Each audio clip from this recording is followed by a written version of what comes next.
Hey everybody, my name is Jim Farmer. I am an arts reporter for Georgia Voice. I'm also the festival director of Out on Film, Atlanta's LGBTQ film festival. Thanks for joining us today. In the new film Retreat, a female couple at a crossroads in their relationship leave the city to spend time at a remote cabin with friends. When they arrive, their friends are nowhere in sight, and soon they realize they are being hunted by a team of militant extremists. The film is available in theaters and on demand on May 21st. I'm happy to welcome the director and co-screenwriter of the film, Pat Mills. Thanks for joining us, Pat.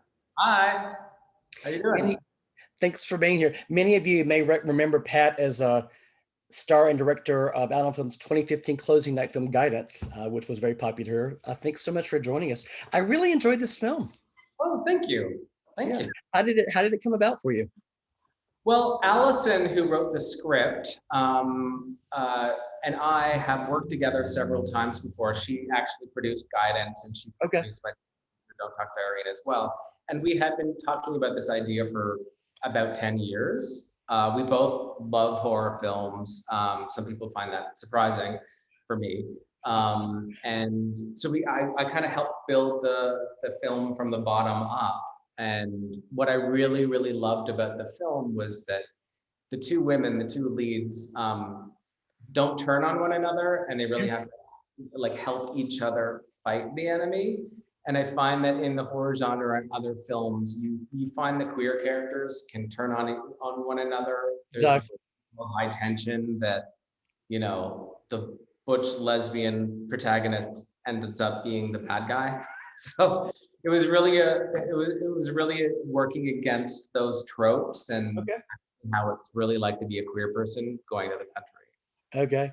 I was reading this morning that this is personal material for Allison.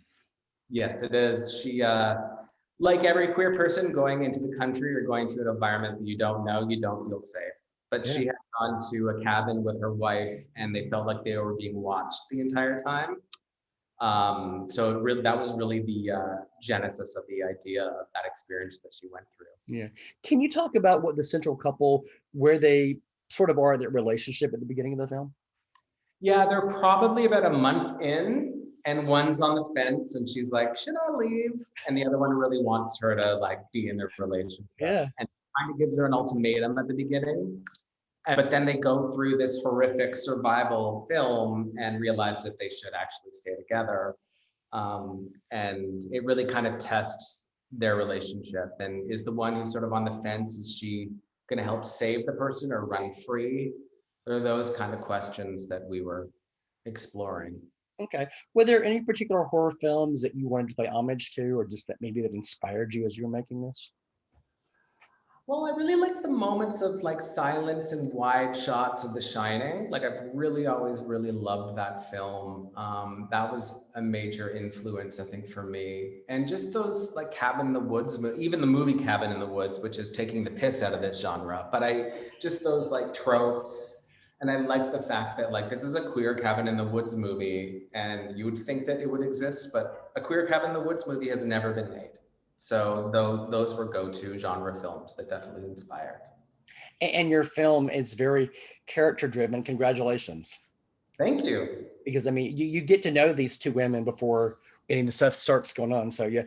So why do you think, I guess I too am a little surprised. I didn't know that you were such a horror fan because I'm a huge horror fan myself. But why do you think, you know, the LGBT community likes horror films so much?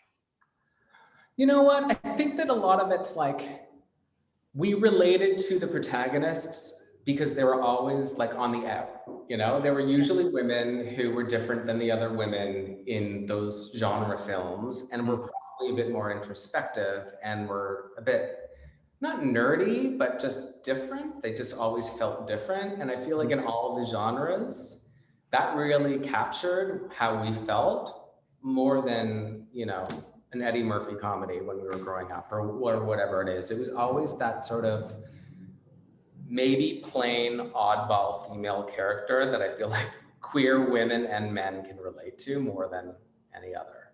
And it's like we have to fight to survive every day in a way, right? Exactly. Yeah. I thought that this film is just so very timely because in so many ways, we feel like we are safer now, but there's some there's some dark forces out there right now. Can you sort of talk about that element of this film? No, for sure. I mean, with the rise of social media, Yeah. a lot of people who don't like us are able to like bond together and become stronger as a group. And, we call them trolls, but they're very, very dangerous, as we know, especially in the United States. So we were really looking at them as like, they're trying to push us down. They're an alt-right. They are threatened by equality and they want to take rights away from other people or get rid of them because they feel like it's taking away from theirs. And we were just really, really exploring that. And like, that's a little too real for a horror film, but that was definitely a touchstone or something that we were trying to reference. But it is definitely scary and it continues to be scary out there. When did you film this? We shot this right before the pandemic. Okay.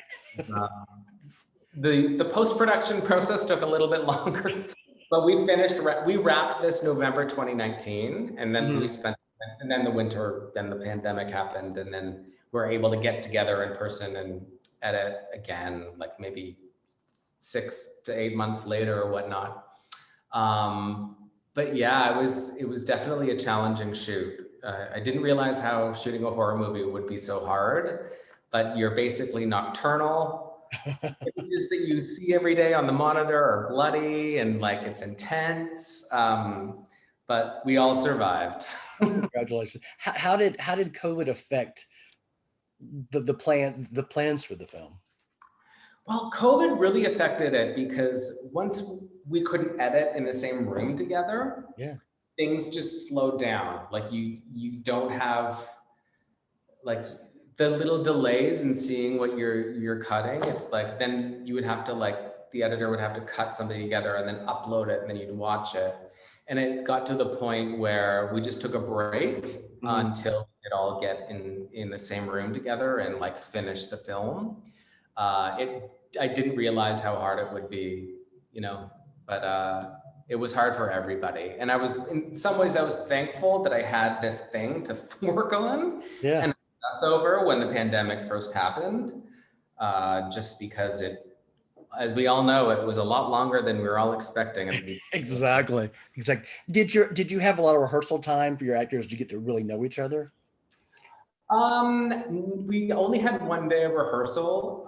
Getting to know each other was a process during the shoot, but they were really great. I mean, both Sarah and Tommy really like gave it a 200%, and their performances are amazing in the film, and that really grounds it. And it's really helpful to, see these two women that feel real, which I love. Great. So you've been able to do so many genres, comedy, romance, horror. Now, I mean, how do you think you've been able to navigate all these genres so successfully? I think it's just because the films that I tend to watch are either a comedy or a horror. I don't tend to go into drama very often, so they're my favorite films. And, as a filmmaker, I was really attracted to the challenge of doing something totally different, but something of a genre that I've always loved. So I think that I have like a pretty good, extensive list of horror films that I've seen. It wasn't brand new to me, and I knew the tropes and all the things we were doing. So I think that definitely helped because I'm a huge fan. Oh, great. The Christmas Setup was the first LGBTQ Christmas film for Lifetime. Can you talk a little bit about that experience? So that was shot during the pandemic. Oh, really? Yeah, and it was shot October of 2020, right before, like 2 months before it aired. So it came together really quickly. But honestly, it was one of the most rewarding and positive experiences of my life. I loved that I was doing something that was brand new to a network. I loved our cast. We shot in my hometown, Ottawa, where I grew up. Fran Drescher was a dream. It was just, and Danielle, the producer, was just so helpful.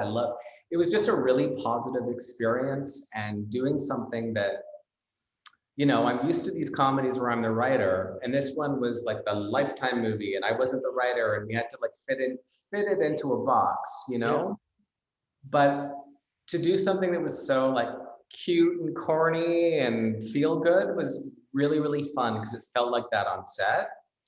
And again, like so much fun, such a positive experience. I want to find an experience just like that again. And Oh, it touched great. a lot of people. Yeah. Um, and it hit harder than, I was expecting. We got great reviews, and I'm thankful for that experience. Did Lifetime give you any parameters, or do they pretty much say make the film you want to make? I think that they definitely had parameters in terms of like the notes that they gave the screenplay. Mhm. And I was definitely, we were able to have more freedom than I was expecting, but it still has to have a Christmas needs to be in every shot, definitely had to check all of the rules that Lifetime Christmas movies have. And I think that we did, but I think that we did something that felt just slightly more authentic. And I think that, Ben and Blake, who played the leads, are Yeah, married in real life. And that, exactly. you know, So you mentioned Fran earlier. I have to ask you, can you tell us a great Fran Drescher story? what is a great Fran Drescher story? Well, I'll tell you one thing. On the weekend while we were shooting, me, Fran, and Blake went for a walk. Mhm. And she's with her dog, and like people would be walking by, and like Fran would talk to them with their dog, and then you could see the people being like, am I talking to the nanny right now? So it was really fun to be out in public with Fran Drescher. You see people processing that it was Fran Drescher while Fran Drescher was being friendly and talking to everyone.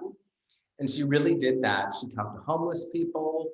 She never felt like she never gave anybody the idea that she was better than them or that she had to like walk away from the conversation. She gave everybody as much time as they wanted from her, whether if they knew that she was Fran Drescher or not. And I really respect her for that. Because Great. she's Fran Drescher. She doesn't have to be. Exactly. Guidance was your feature film debut, and it obviously made a huge splash. I mean, Guidance played, every film festival in the world, it seemed. It was all over the place. And we had you down here for closing night. It was an amazing experience. How did that film change your life?